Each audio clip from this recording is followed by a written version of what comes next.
காலம் கிரகங்கள் கையில். உண்மை ஜோதிடத்தை உலகிற்கு எடுத்துக் கூறும் உங்கள் புதிய வரலாறு டிவி. வணக்கம். ஓம் சாய்ராம். குருவே நமக. உலகம் முழுக்க பரவி இருக்கின்ற புதிய வரலாறு டிவி மற்றும் அஸ்ட்ரோ சாய் செல்வம் யூடியூப் நேயர்கள் அனைவருக்கும் மதுரை ஜோதிடர் சாய் செல்வத்தின் இனிய மாலை வணக்கம். வாழ்க வளமுடன். இன்னைக்கு நம்ம பார்க்க போகிற பதிவு, பெண் ஜாதகத்திலே சூரியனும் செவ்வாயும் சேர்ந்தால் திருமண தோஷமா?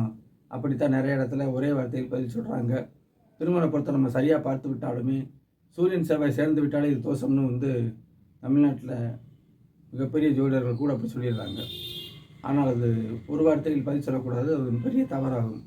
சூரியனுடைய நிலை, செவ்வாயுடைய நிலை, எந்த ராசியில் சேர்ந்திருக்காங்க, அந்த ராசி அதிபதி எங்கே இருக்கார், லக்கணத்துக்கு 2 பேரும் நல்லவங்களா கெட்டவங்களா, எத்தனைக்கோ சென்றிருக்கு, அதையெல்லாம் பார்க்காம ஒரே வார்த்தையில் சொல்லக்கூடாது. அப்படிங்கிறதுக்காக தான் இந்த விழிப்புணர்வு பதிவை 12 லக்கணங்களுக்கும் போடுறதா இருக்குது. மேசத்துக்கும் ரிஷபத்துக்கும் ஏற்கனவே போட்டாச்சு. இப்போ மிதுனத்துக்கு போட போகிறோம். மிதுன லக்கணத்துக்கு செவ்வாய் கடும் பாவி, 6ஆம் இடம், கடன், ருணம், ரோகம், நோய் இதைகளை தரக்கூடிய 6ஆம் இடத்திற்கும், லாபத்தை தரக்கூடிய 11ஆம் இடத்துக்கும் அதிபதி இந்த செவ்வாய். அப்போ சூரியன் மிதுனத்துக்கு நட்பு கிரகம். இப்போ 2 பேரும் சேர்ந்தால் என்ன பண்ணுங்கிறத கொஞ்சம் கவனமாக தான் பார்க்கணும். அதை நம்ம இதில் விளக்கியிருக்கேன். பெண் ஜாதகத்தில் சூரியன் செவ்வாய் சேர்வது திருமண தோஷமா? மிதுன லக்னம். மிதுன லக்னத்துக்கு செவ்வாய் 6ஆம் இடத்துக்கு 11ஆம் இடத்துக்குரியவர். இது பாவக்கிரகம். புதனுக்கு செவ்வாய்க்கு ஆகாத கிரகம். புதன் அறிவு, செவ்வாய் ஆத்திரம். இப்போ இந்த இடத்துல லக்கணத்தில் இருக்குது. அப்போ 6ஆம் இடத்துக்கு பாக்கியஸ்தானத்தில் இங்கே இருக்குது. 6ஆம் இடம் தொடர்புன்னு எடுத்துக்கிறணும். செவ்வாய் இங்கே இருக்கிறது முன்கோபம். கண்டிப்பான முறையில் மிதுனத்தில் செவ்வாயும் சூரியன் இருக்கும் பொழுது கண்டிப்பாக கோபக்காரராக இருப்பார். இது ஒரு குறை. ஆனால் குரு சுக்கிர கிரகம் பார்த்து விட்டால் அது இருக்காது. சனி பார்த்தால் அதாவது குணக்குறைவினை கண்டிப்பாக சொல்லிடலாம். அது உறுதியான தகவல். ஆனாலும் சகோதரரை, மூத்த சகோதரரை பிடிக்கும் அப்படி சொல்லலாம். சகோதரரையும் பிடிக்கும்.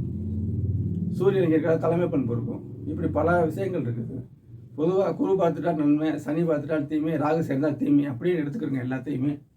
2ஆம் இடத்துல சூரியன் செவ்வாய், ஜாதகரே அதிகாரம் பேசுவார்.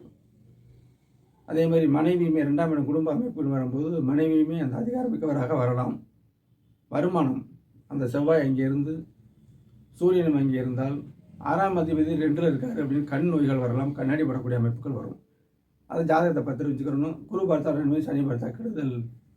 3ஆம் இடம் செவ்வாய், 3ல் காரகோ நாசஸ்ன்னு அர்த்தம். அதாவது காரக கிரகம் அங்கேயே இருக்கிறது கெடுதல் அப்படின்னு சொன்னாலும், தேகஸ்தானம் சூரியனும் செவ்வாயும் ஓரளவு.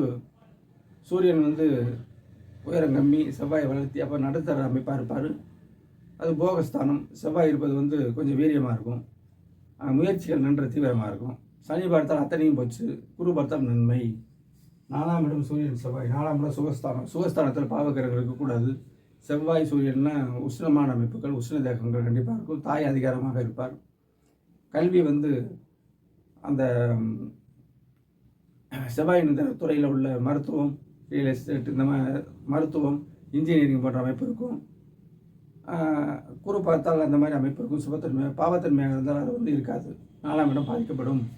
5ஆம் இடத்துல சூரியன் செவ்வாய், 6ஆம் அதிபதி 5, அதாவது 6க்கு 12ல் மறைந்து இருந்தாலும் அங்கே 5ஆம் பூர்வ பிள்ளைகளுடைய அமைப்பில் அவர்களை நம்ம கவனமாக டீல் பண்ணணும். ஏன்னா எதிரியாக கூடுற அமைப்பு வரும். அது எல்லாத்துக்கும் வராது. கிரக அமைப்புகளை பார்க்கணும். அதனால் ஒரு வார்த்தையில் பதில் இருந்தாலும் சொல்லலாம்.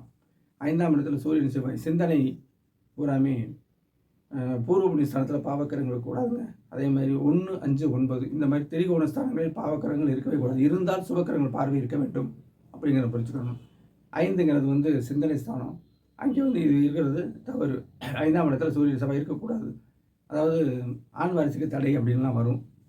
6ஆம் இடத்துல சூரியன் செவ்வாய், எதிரி கிரகம் அங்கேயே இருக்குது, நோய் கிரகம் அங்கேயே இருக்குது.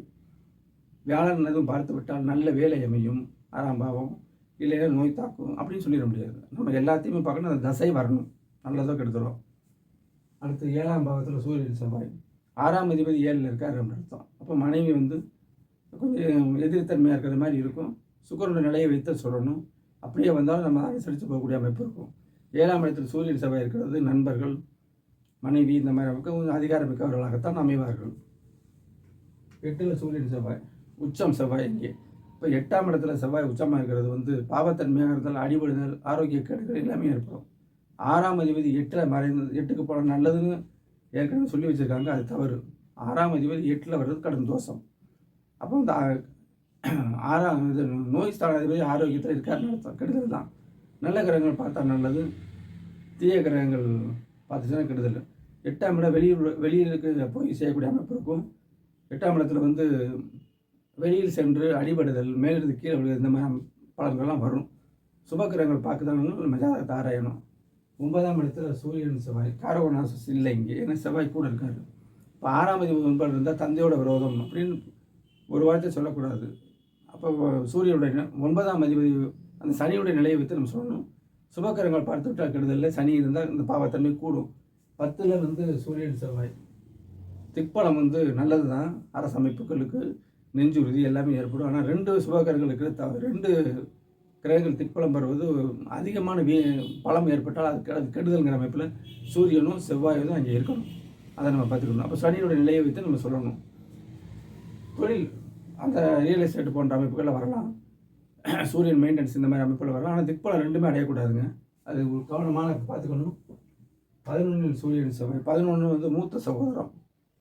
மூத்த சகோதரத்தால் நமக்கு லாபம் கிடைக்கும். 11ல் எல்லா கிரகமே இருக்கலாம், அது எந்த கெடுதலும் இல்லை. ஆனால் அது செவ்வாயே அந்த இடத்துக்கு உரியவர் தான். சனி பார்த்து விட்டால் கெடுதல், குரு பார்த்தால் நன்மை. அப்புறம் மிதுனத்துக்கு வந்து சனி நல்லவர்னாலுமே கெடுதல் தாங்க. சனியுடைய பார்வை எப்போவுமே ஒன்று கெடுக்கும், பயங்கரமாக கெடுக்கும், அல்லது நல்லது செய்யாத அளவுக்கு இருக்கும். அவ்வளோதான் அவருடைய நிலை. 12ஆம் இடம் வந்து சுப செலவுகள் பண்ணக்கூடிய இடம்.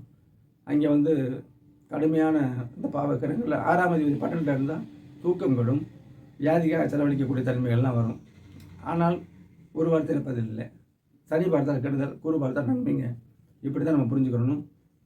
நீங்களே மிதுன லக்னத்தில் உங்கள் பிள்ளைகள் இருக்கலாம், அந்த ஜாதகத்தில் சூரியன் செவ்வாய் எங்கே இருக்குது அப்படின்னு பார்த்து தான் முடிவு பண்ணணும். ஜோதிடர்கள் சொல்கிறாங்கன்னு சூரியன் செவ்வாய் சேர்ந்து விட்டாலே எப்படி செய்கிறது வந்து சாஸ்திர விரோதம், அது அவநம்பிக்கையை தரும். உங்கள் ஜாதகத்தை பார்த்துன்னு இந்த வாட்ஸ்அப் நம்பருக்கு தொடர்பு கொண்டீங்கன்னா ஜாதகத்தை பலன்களை வந்து குறைந்த கட்டணத்தில் தெளிவாகவே நம்ம சொல்லிடலாம். அந்த தசை வருகிறதாங்கிறத சொல்லலாம். நான் பலன் சொல்லும்போது அதை வந்து பல இடங்களில் நீ கேட்டுட்டு இந்த யூடியூப்பையும் பார்த்தீங்கன்னா உங்களுக்கே ஜோதிடத்தில் தெளிவு பிறக்கும். அதனால தான் பார்க்குறதுக்கு முன்னாடி இந்த என்னுடைய புதிய வரலாறு அஸ்ட்ரோ சாய் செல்வம் யூடியூப்பை இது சப்ஸ்கிரைப் பண்ணுங்கள். அப்போ தான் அடுத்தடுத்து நீங்கள் பார்க்கக்கூடிய வீடியோக்கள் வரும்னு திரும்ப சொல்லிட்டு வர்றேன். சப்ஸ்கிரைப் பண்ணுங்கள், எல்லாரும் தெரிஞ்சுக்கலாம். கட்டண முறையில் பார்த்தீங்கன்னா ரொம்ப தெளிவாக நான் கிரக விளக்கத்தோடு பதில் சொல்கிறேன்.